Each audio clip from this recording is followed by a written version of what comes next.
ಮಂಗಳೂರಿನಲ್ಲಿ ಕೆಎಂಎಫ್ ಉತ್ಪನ್ನ ಸಾಗಾಟದ ಲಾರಿ ಅಪಘಾತ ನಡೆದಿತ್ತು. ಈ ಸಂದರ್ಭದಲ್ಲಿ ಲಾರಿ ಚಾಲಕನ ರಕ್ಷಣೆಗೆ ಧಾವಿಸಿದ್ದಾರೆ ವಿಧಾನಸಭೆ ಸ್ಪೀಕರ್ ಯುಟಿ ಖಾದರ್.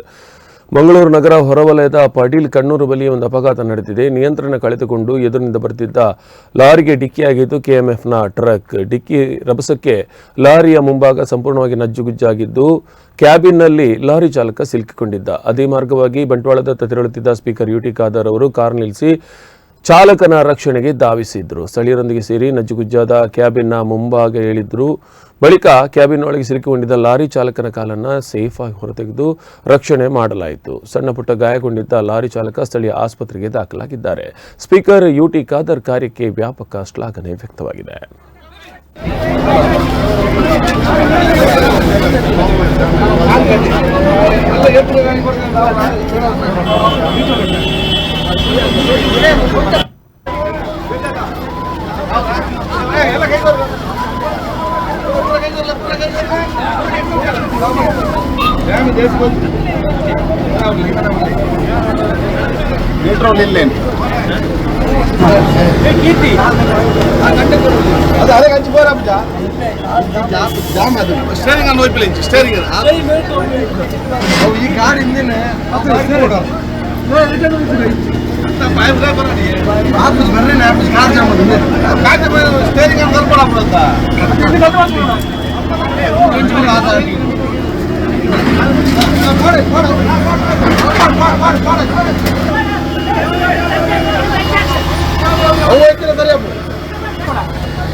ಬರ್ಬೇಕು